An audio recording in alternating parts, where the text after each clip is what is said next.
Buenas noches a todos. Vamos a continuar con el tema de Segment Tree. Bueno, el día de ayer vimos la estructura básica de modificación en una sola posición y consulta en rango, ¿no? Y habíamos dicho que íbamos a ver los siguientes 4 problemas de este contest, que técnicamente son problemas que nos van a ayudar a saber aplicar el Segment Tree eh, para cierto tipo de problemas medio particulares, ¿no? Vamos a ver el primer problema llamado Can You Understand These Queries. Probablemente algunos lo conozcan, ya que es una familia de problemas, el Can You Answer These Queries, que, bueno, está en el SPOG, y yo he subido una versión a Codeforces. Así que vamos a ver qué es lo que nos pide. Nos dice que vamos a tener una secuencia A1, A2 hasta la N, y que una consulta está definida de la siguiente forma. Nos van a dar 2 posiciones y debemos obtener la máxima suma de algún subarreglo que empiece y termine en dicho rango. Y nos mencionan que dadas en las M-consultas debemos responder a los resultados de dichas consultas. Por ejemplo, eh, acá tenemos el arreglo -1, 2, 3, una única consulta 1, 2. Entonces, de los 3 subarreglos no vacíos que hay acá, tendríamos -1, 1 y 2, ¿no? Por lo tanto, la respuesta tendría que ser 2.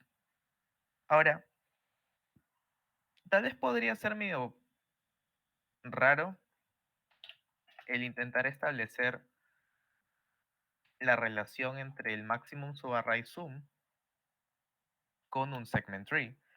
Sin embargo, las personas que sepan la solución para maximum subarray sum usando divide and conquer, probablemente ya se imaginen a qué va todo esto, porque técnicamente lo que tienen que considerar es que si tienen una solución con divide and conquer estilo merge sort, tranquilamente pueden traducir dicha solución a un segment tree.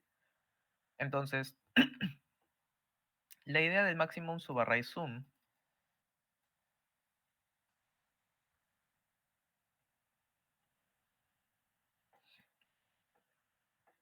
usando divide and conquer tiene 2 versiones. Tiene una primera versión que podríamos decir que es la más natural, que tiene complejidad O de n logaritmo de n, y tiene una segunda versión que es optimizada hasta cierto punto, que también es lógica, pero requiere un poquito más de análisis, que es O de n. Vamos a considerar esa segunda alternativa, ya que lo que vamos a almacenar en cada nodo son 4 valores. En primer lugar, la respuesta de todo el rango que cubre el nodo. En segundo lugar, el máximo prefijo de dicho rango. En tercer lugar, el máximo sufijo. Y por último, la suma de todos los elementos. ¿Y por qué esto es importante? Porque estos 4 valores nos van a ayudar a responder a toda la consulta. Bueno, porque si nosotros tuviéramos un subarreglo, o en todo caso un rango, el cual obviamente vamos a partir a la mitad y dividirlo en el hijo izquierdo y el hijo derecho, vamos a tener 4 tipos de subarreglos, ¿no? Los que empiezan y terminan en L, los que empiezan y terminan en R, y los que empiezan en L y terminan en R. Entonces, ¿qué pasa? Que estos de color verdecito están contemplados en el ANS de este arreglo, en su ANS. Los de color marrón van a estar contemplados también en el ANS del R. Y lo que deberíamos observar es que los de color morado técnicamente van a representar un sufijo del lado izquierdo, un sufijo del lado izquierdo y un prefijo del lado derecho. Vamos a tener acá un sufijo y acá un prefijo. Y técnicamente, como la elección del sufijo y del prefijo es independiente para cada lado, Obviamente vamos a elegir en cada uno de los lados el máximo sufijo. Y en el lado izquierdo, digo, en el lado derecho, el máximo prefijo, ¿no? Porque ciertamente si elegimos el máximo de cada uno de los dos lados, no hay ningún otro subarreglo de color morado que pueda vencer a dicha suma. Entonces, vamos a notar que con el ANS y con el max prefix y el max suffix nos basta para responder a la respuesta. Sin embargo, lo que debemos considerar también es que deberíamos poder calcular la respuesta, pero también cada una de las otras tres variables. Y para ello, vamos a notar lo siguiente, que para este arreglo, los prefijos o los tipos de prefijos que vamos a tener son los que terminan en L y los que terminan en R. Pero los que terminan en R técnicamente son todos los elementos de L más un prefijo de R.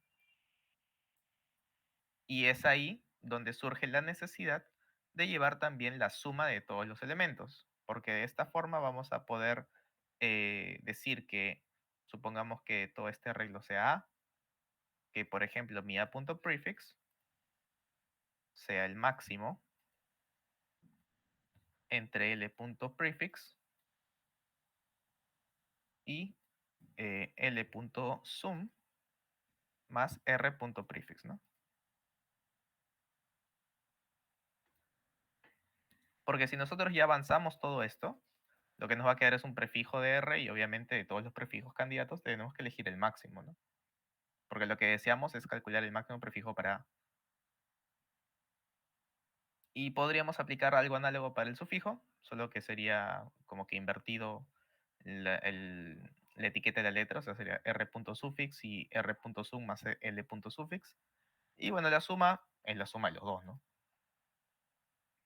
Entonces, con solo estos cuatro valores, o sea, una cantidad constante de campos, vamos a poder obtener el máximo subarray sum de un arreglo. Y si lo traducimos esto a nuestro segment tree, vamos a poder consultarlo en cualquier rango. Acá hay un pequeño detalle y es el hecho de si nuestra respuesta puede contemplar un arreglo vacío con suma de 0 o no.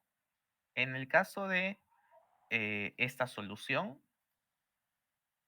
va a depender de cómo inicialicemos el ANS, el prefix y el suffix. Porque nuestro prefix y suffix tendría que ser igual al elemento solo cuando tenemos un solo elemento cubierto por el rango. O bueno, técnicamente la respuesta tendría que tanto ANS como prefix como suffix tendrían que ser inicializados a X si no admitimos subarreglos vacíos. Si permitimos subarreglos vacíos, va a ser igual al máximo entre 0 y el X, ¿no? Así que técnicamente con esta idea vamos a poder resolver el problema que estamos viendo. De hecho, con esta estructura que estamos estableciendo, nos permite también implementar la función de modificación en caso sea necesario. Al menos para este problema no lo es, así que lo vamos a dejar para después. Entonces, ¿qué cosa tendríamos? Bueno, podríamos ir haciendo esto. Una vez más definimos el node. Bueno, los valores están entre 10 a la 4 y menos 10 a la 4, así que la suma no va a exceder a un entero.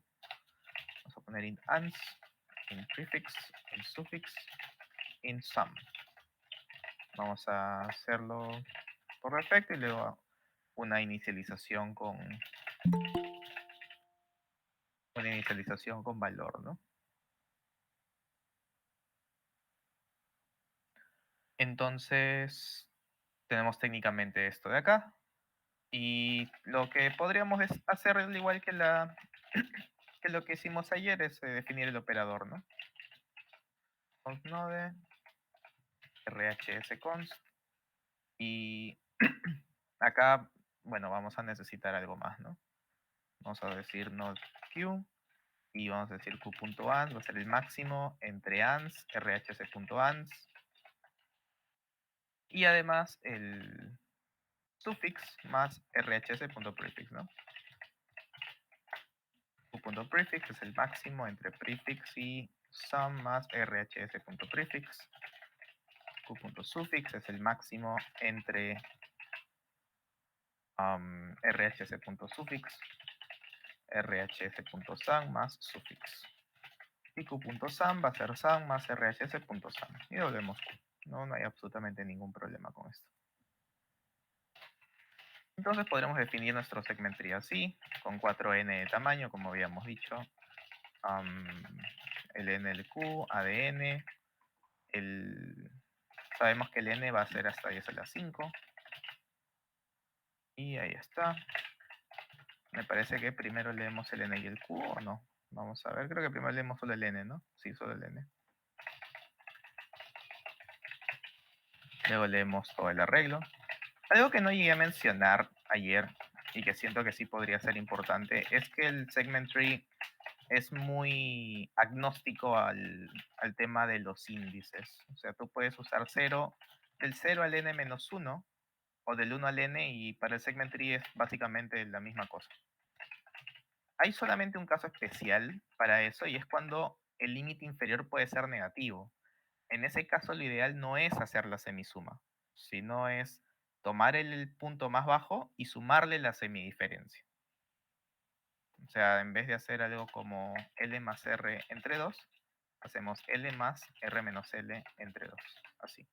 ¿Por qué? Porque si nosotros reemplazamos L igual a menos 1 y R igual a 0, o sí, me parece que sí. ¿Qué vamos a tener? Bueno, vamos a tener que este punto mi va a ser... no, así no era. ¿Cómo era? No, creo que sí es así. Creo que sí es con menos 1 y 0. Ahí suceden cosas raras cuando tenemos un menos 1 y un 0 acá, porque eso se vuelve 0 y dependiendo cómo uno asigne, van a haber problemas, ¿no? Porque si esto se vuelve 0, técnicamente estaríamos planteando la división así, ¿no? Menos 1, 0 es igual a menos 1, 0 unido con 0, 0 y 0, algo así. Y eso no tiene sentido, ¿no? Por eso cuando los índices que vamos a tomar en cuenta puedan ser negativos, hay que tener cuidado. Bueno, continuando con el problema.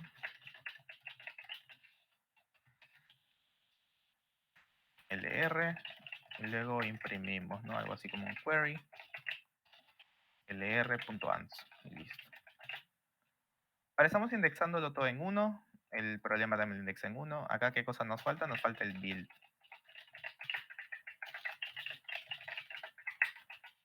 Post indexado en 1, R en 1 y R en n. Cuando llegamos a un solo elemento, tenemos un node de dicho elemento, ¿no? En el caso contrario, hacemos la recursión. 2 por post, lmi, 2 por post más 1, mi más 1, r, ¿no? Luego, la respuesta a este nodo va a ser el operador más de los dos hijos. O sea, más nos falta el query, ¿no? Is y post igual a 1, L igual a 1, R igual a n. Y acá hay algo interesante, y es que hay que recordar que la construcción por defecto podríamos establecerla como el elemento neutro, ¿no? Y el elemento neutro debería ser tanto el máximo prefijo como el máximo sufijo como la respuesta in min. Es más, podríamos ponerlo como un menos infinito porque siempre recuerden que usar los valores de in min, in max, así, valores exactamente el límite, pueden ser peligrosos, ¿no? Porque el overflow y el underflow están ahí a la vuelta de la esquina si es que uno hace eso. Y la única diferencia acá es que la suma sí va a ser 0, porque no tenemos elementos. Ya que si le pusiéramos a la suma menos infinito, podría darnos resultados incorrectos. Entonces, si y es menor que L o R es menor que X, le volvemos elemento neutro. Otra opción que tendríamos es definir un elemento neutro nil, ¿no? O sea, decir acá, no de nil, y en vez de estar construyendo uno a cada rato, simplemente volvemos nil. Y eso técnicamente debería ser más rápido. Acá vemos este post y el rango está completamente contenido. Si no, devolvemos el operador, ¿no?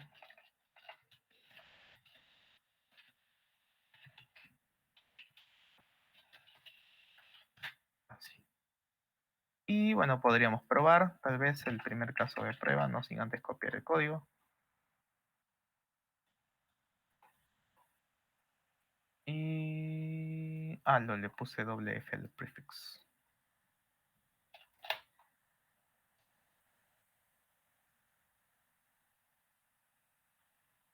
Y bueno, nos da 2, ¿no? No es como que no es como que el caso de prueba sea muy...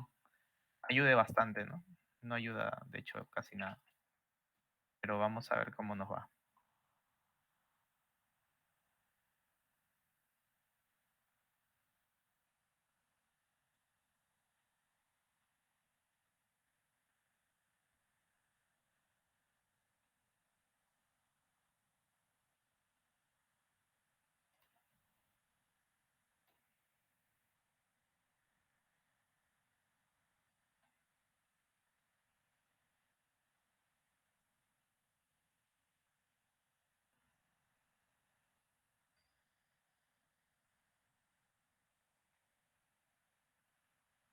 Bueno, sacamos el accepted, no ha sido tan complicado, en realidad solamente definir, ¿no?, la estructura de los nodos. Ahora podríamos pasar tal vez a este problema C. Les voy mandando el código por mientras.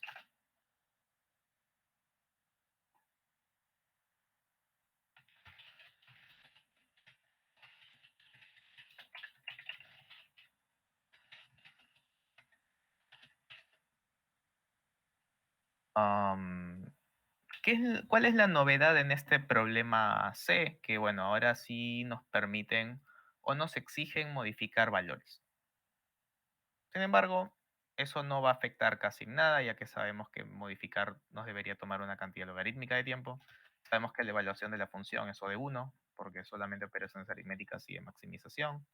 Así que podríamos de hecho reciclar el código y decir un void update x, y, cos igual a 1, l igual a 1, r igual a n.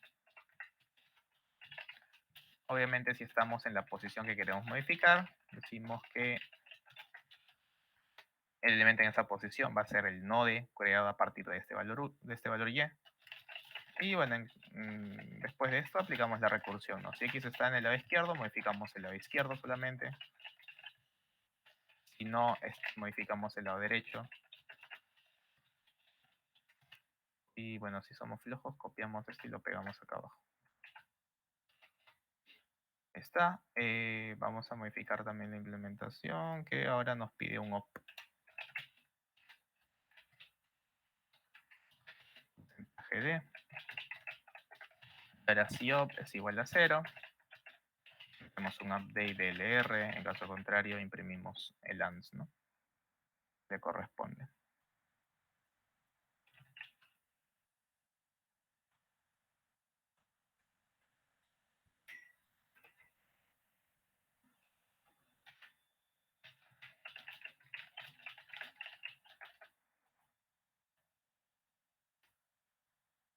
6, 4, menos 3 coincide con el output del ejemplo, así que bueno, podemos probar y mandar. La complejidad se mantiene en una cantidad, un tiempo logarítmico por consulta, así que no hay ningún problema.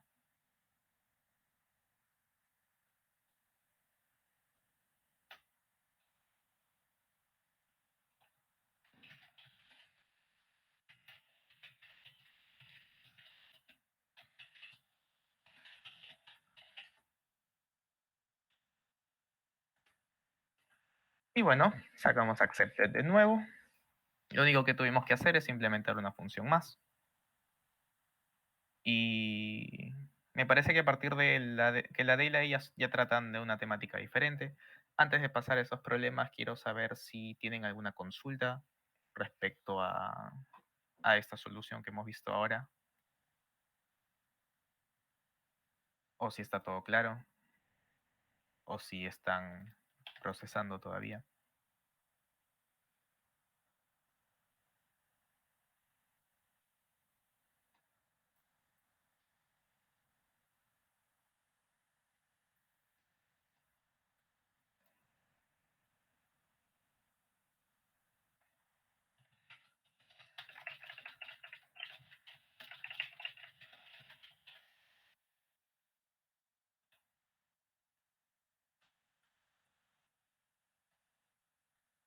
Muy bien. Entonces vamos a pasar al siguiente problema. Por si acaso, esta segunda implementación solo tiene que actualizar porque es el mismo link del IDE1.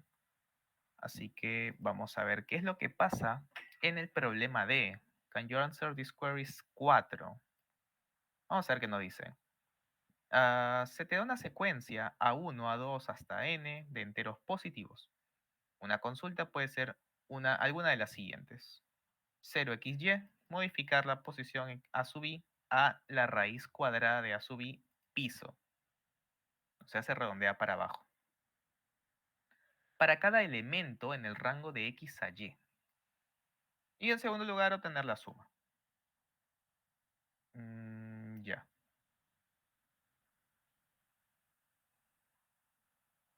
¿Cómo podrían hacer esto? Quiero que me digan alguna idea de cómo podríamos afrontar un problema de este estilo.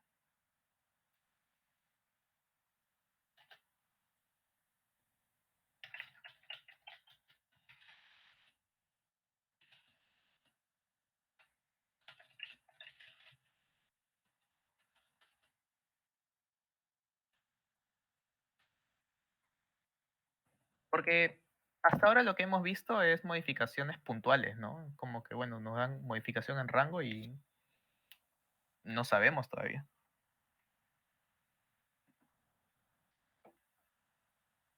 O tal vez sí.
La operación es sacar raíz. Cuando el número a sub i llegue a 1 ya no tiene efecto. ¿Ya? Todos llegan a ser 1 en menos de 10 operaciones. Y eso es fácil de verificar, ¿no? Uno tranquilamente puede abrir Python o el mismo C++ y va sacando raíz cuadrada hasta que ya no se pueda, ¿no? Vamos a ver, mientras r sea mayor que 1, r sin de r a la 0.5, ¿no? Y bueno, no conté cuántos pasos, pero supongo que sí está bien. Dios. Ahora sí. Más, según lo que acabo de calcular, es algo de 6. En 6 pasos llegas a 1, desde 10 a la 18.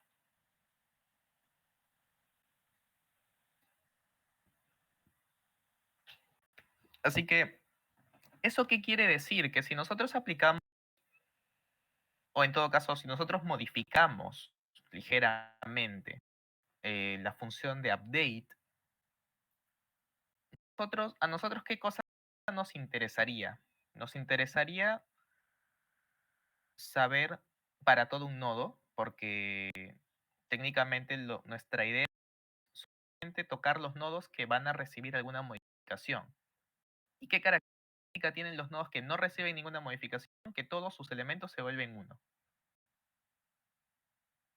Y si todos sus elementos se vuelven 1, el máximo es 1. Es más, bueno, no, aparentemente no, porque los valores son solo positivos. Porque si fuese 0, el máximo tendría que ser menor o igual que 1, ¿no? Entonces vamos a almacenar varios valores por nodo. Vamos a almacenar la suma, porque la suma definitivamente la necesitamos, y el máximo. Vamos a almacenar dos valores. Si intentamos bajar e intentamos actualizar un nodo, tenga intersección o no tenga intersección con el rango que queremos modificar, cuyo máximo sea 1, ahí nomás cortamos. Entonces, ¿cómo podríamos plantear esto de acá? Vamos a poner acá struct node, una vez más. Long long maxi y long long sum. Constructor por defecto, constructor a partir de un valor.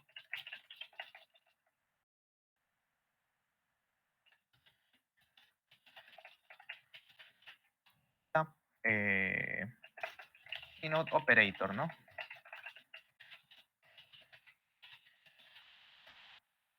Entonces vamos a definir un q.sum es igual a sum más rhc.sum, q.maxi es obviamente el máximo entre maxi y rhc.maxi. Y lo vemos q, ahí está. Ahora, acá hay un detalle muy sutil. No hay un detalle sutil. Pensé que había una tercera operación que te obligaba a asignar un elemento. Es más, si yo a este tipo de... O bueno, si yo a este problema le agregara una tercera operación en la que le digo, ¿sabes qué? A este valor que era tanto le asignas este nuevo valor. ¿Va a cambiar la complejidad? O bueno, ¿va a cambiar la idea de solución? ¿O también va a ser suficiente? Quiero que lo analicen mientras voy terminando de codear esto.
A ver, entonces el build, bueno, acá es lo protocolar, ¿no?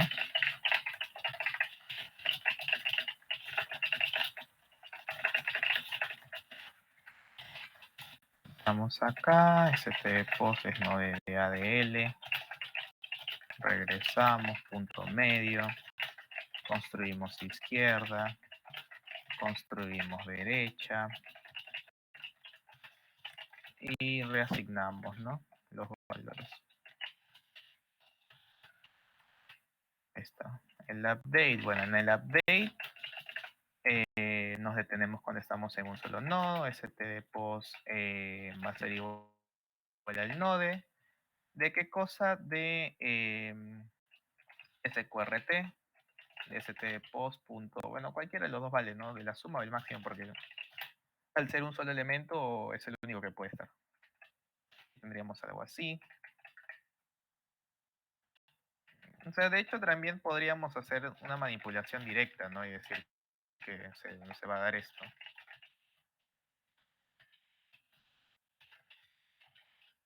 Sí, también es válido.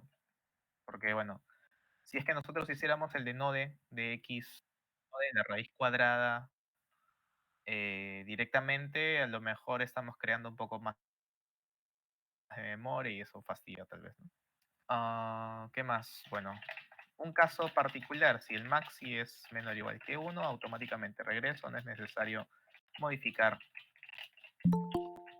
ya que no van a cambiar, ¿no? Luego agarramos el punto medio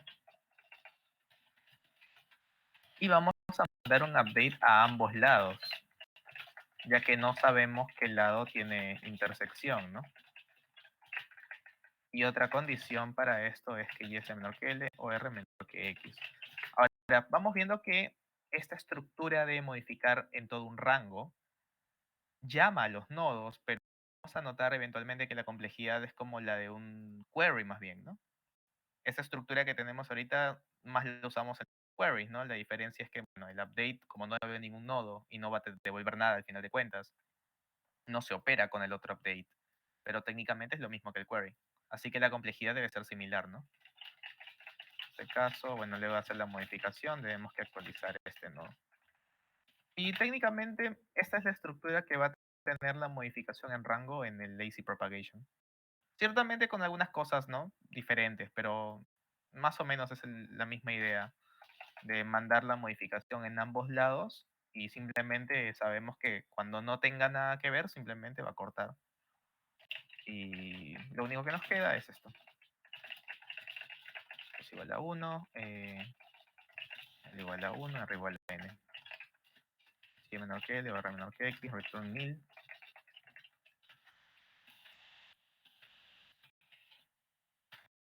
Post.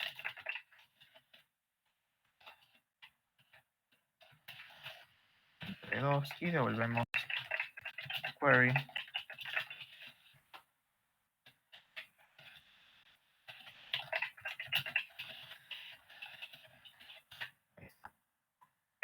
Bueno, ¿no? La construcción del NIL, habíamos dicho que la construcción del nodo por defecto debería tomar los elementos neutros, ¿no? Elemento neutro de la suma, 0. Elemento neutro del máximo, infinito negativo. Que bueno, podemos poner menos int, ¿no? Así. Y con esto debería estar, creo. 946 debería arrojar este primer caso. Bueno, si compila también, ¿no? Bueno, si compilo. 946 efectivamente. Y el segundo debería dar 4026. Vamos a editarlo.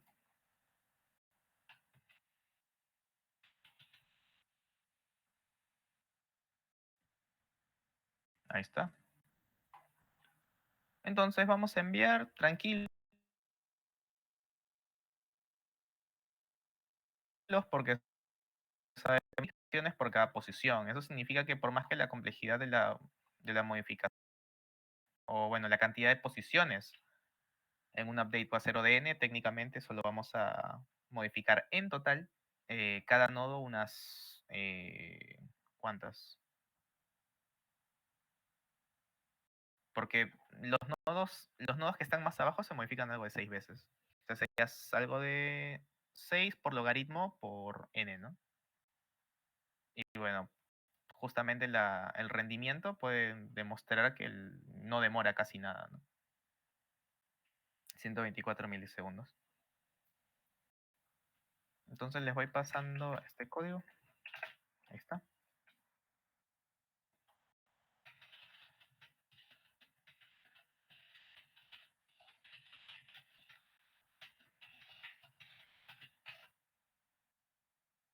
Y lo que tienen que notar es que bueno, van a haber algunos problemas en los que la complejidad se analice de esta forma.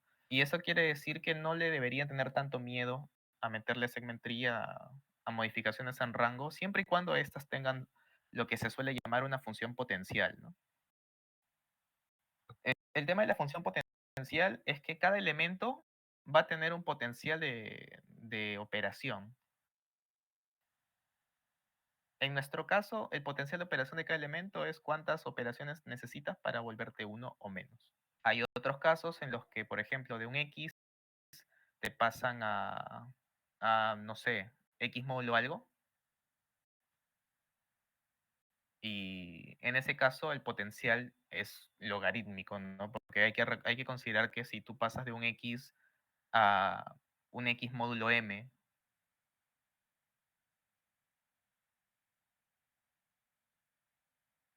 asumiendo que el M es menor estricto que X o M, un módulo, o sea, si uno pasa de X a X módulo M, este resultado de acá va a ser menor o igual que la mitad, ¿no? Por lo tanto, la máxima cantidad de veces que puedes aplicar esa operación es lógica. Por ejemplo, ¿no? Ese tipo de cosas que uno suele ignorar en los problemas, pero que a nivel de complejidad te sirven, deberían tomarlas en cuenta. Algo más que se suele usar o analizar en los problemas con potenciales es qué pasa cuando te dicen, ¿sabes qué? Asigna este valor. Lo que implica que te podrían resetear. En esos casos, el potencial simplemente también va a estar acotado por la cantidad de operaciones, ¿no? Es como decir, bueno, si tú vas a asignarme Q veces, bueno, voy a tener que sumarle esos Q números como potencial, ¿no? En este caso, si nos obligaran a tener que soportar una actualización, no hay ningún problema porque tendríamos n más q por 6 por logaritmo, así que no pasa nada. A diferencia de ahorita que, bueno, tenemos q por logaritmo nomás en modificación y que la suma total va a ser n por 6 por logaritmo. Entonces, ¿hasta acá todo claro respecto a este problema? Recuerdo que cuando entrenaba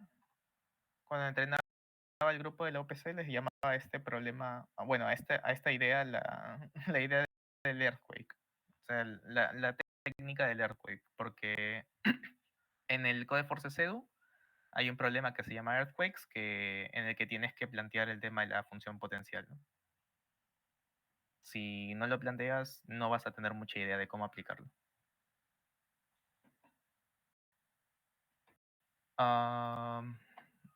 Entonces, ¿les parece si pasamos al problema E?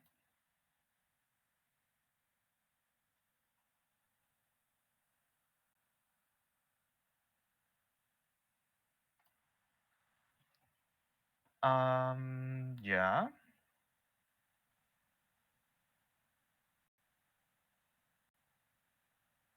Este problema es interesante, ¿ok?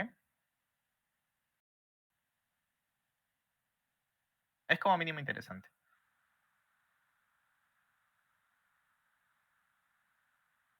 Can you query 5 por application? El problema, ¿qué es lo que nos dice? Que bueno, las consultas van a ser las siguiente forma, nos van a dar rangos en donde debemos considerar. Bueno, ciertamente nos menciona que lo podemos ver el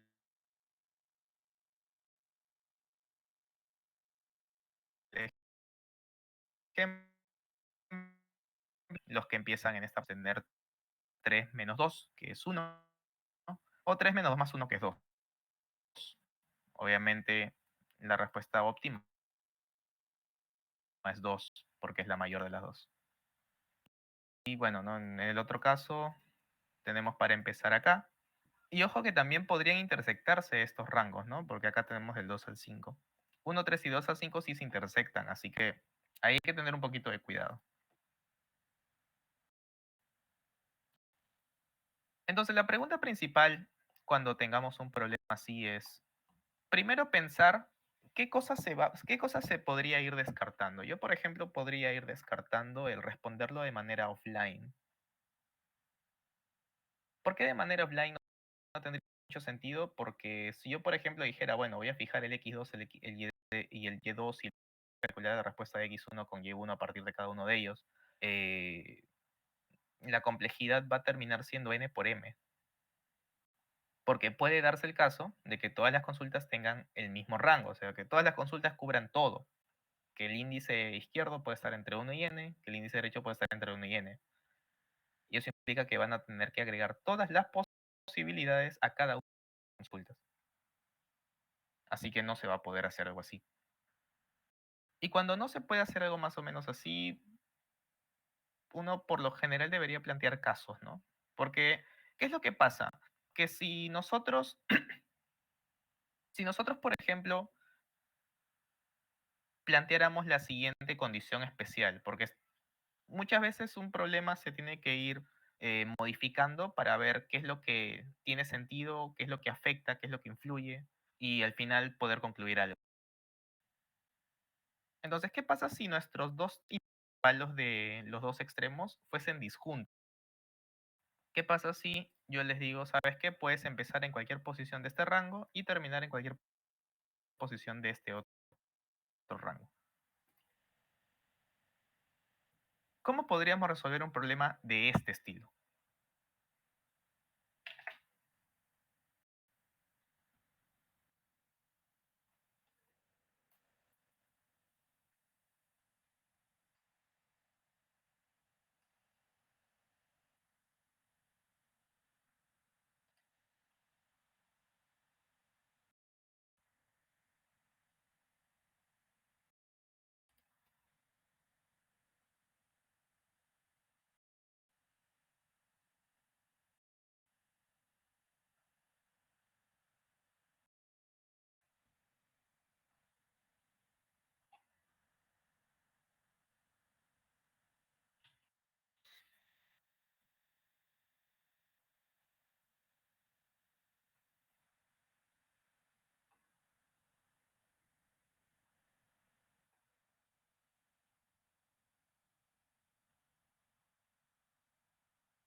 Sufijo más lo del centro más prefijo, ¿no? Eso quiere decir que si nosotros pudiéramos manejar por separado, tal vez, ciertas porciones de los intervalos, se pueden dar cositas.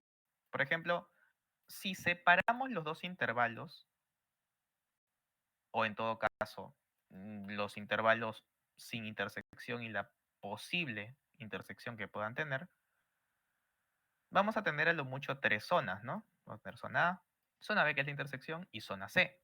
Y si es que lo vemos de cierta forma, la zona A y la zona C son el caso que hemos visto hace un rato.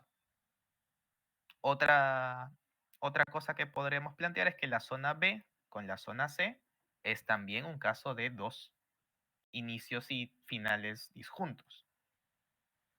Y lo único que faltaría son, y una vez más voy a usar los colores, ¿no? Porque, bueno, estamos colocando eso, pero tenemos los que empiezan acá y terminan acá, los que empiezan acá y terminan acá, y faltarían los que empiezan acá y terminan acá mismo en B. ¿Y qué pasa de esto? Bueno, que los que empiezan en B y terminan en B, este es el máximo subarray sum directamente. Porque es como tú es todo tu arreglo. Puedes empezar y terminar donde quieras. Y los otros casos son casos especiales, pero que también se pueden almacenar, ¿no? Ya que en nuestra estructura del segment tree con máximo subarray sum, también almacenamos la suma.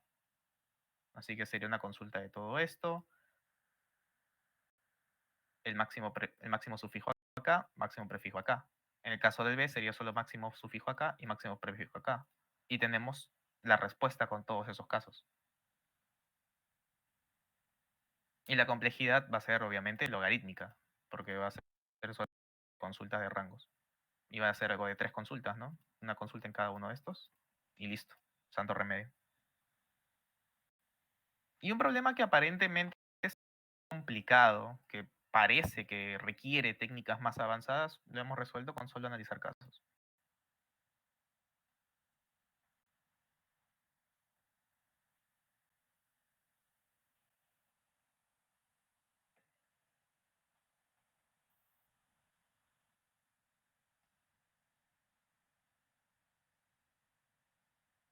Entonces, ¿tenemos clara la idea de solución para este problema? ¿O todavía están procesando? Coméntenme.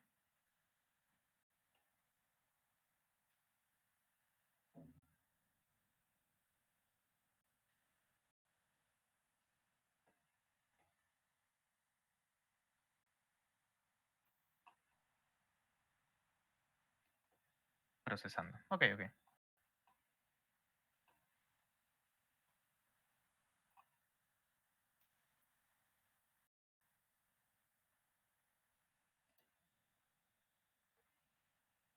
Lo podría repetir. Ya no hay problema.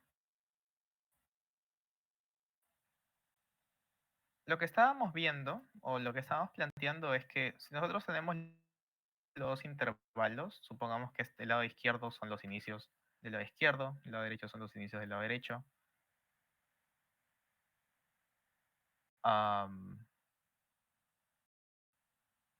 Donde ves la intersección de ambos, ¿no? Entonces vamos eh, tres tipos de candidatos como subarreglo máximo, ¿no? Aquel que empieza en A y termina en C. Ay, me faltó uno más, ¿no? En A y termina en B, porque B también es una zona en la que podemos terminar.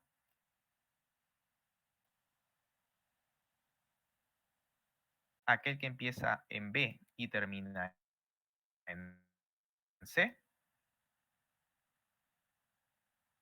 Y aquel que empieza en B, los verdes, por ejemplo, los arreglos verdes.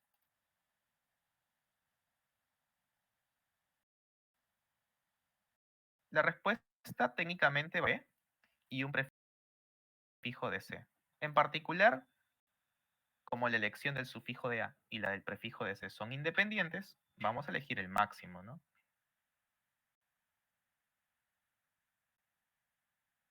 Entonces sería max sufix de A más suma de B más max prefix. ¿Qué pasa si vemos los de color azul ahora? Bueno, los de color azul van a ser un sufijo de A y un prefijo de B. Ser max sufix de A más max prefix de B. ¿Qué pasa con los marrones? La respuesta acá va a ser el max sufix de B más el max prefix de C.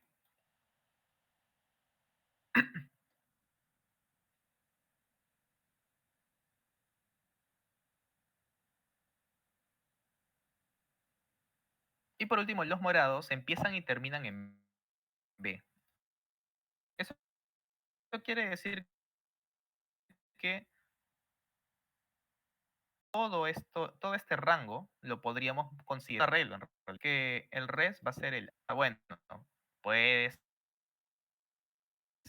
puede ser que el de la derecha contenga el de la izquierda, o que el de la derecha esté del lado izquierdo y el de la izquierda esté del lado derecho, lo que sea. En este caso hay una restricción en particular, y es que como mínimo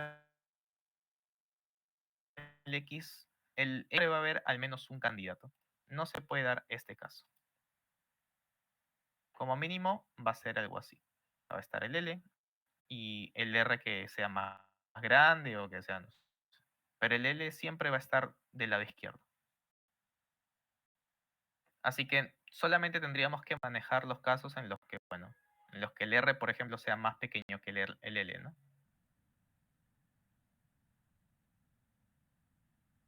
Pero siempre el R va a estar en la misma posición, empezando en la misma posición o más a la derecha, ¿no? Ahorita la idea es que la estructura de la respuesta para esta situación ya la tenemos.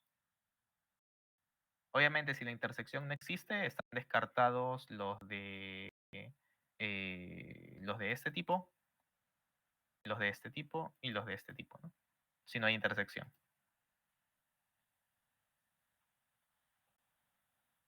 Entonces, ahora queda un poco más clara la idea.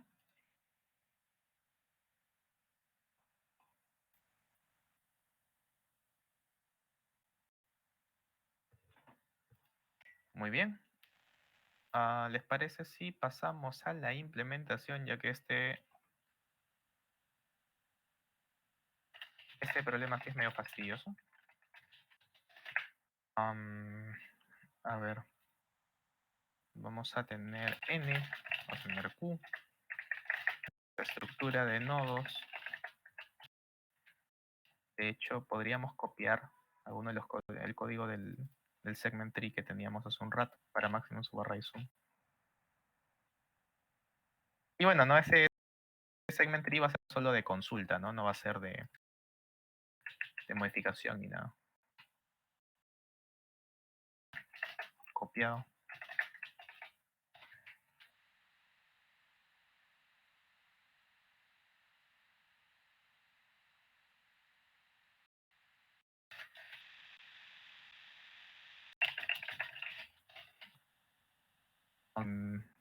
Y la función de query. Voy a borrar la de update ya que no la vamos a usar. No necesitamos modificar nada.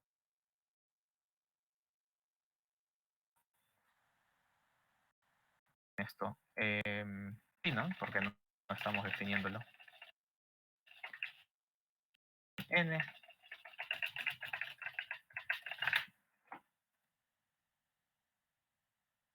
Tenemos algo así. Luego st. No de st4n, ¿no? Ahí está. Hemos implementado el segment tree. Lo único que nos bastaría sería manejar la respuesta.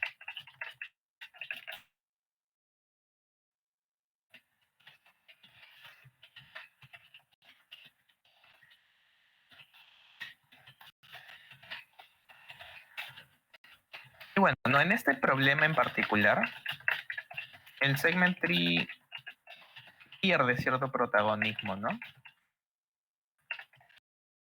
Porque no es como que, no es como que el segment tree resolviera hasta cierto punto. En build tiene complejidad O de n.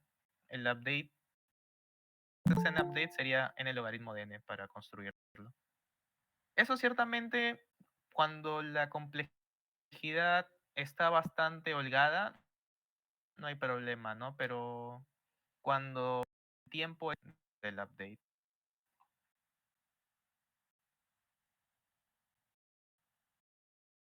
Vamos a ver, el sol es 1, in y1,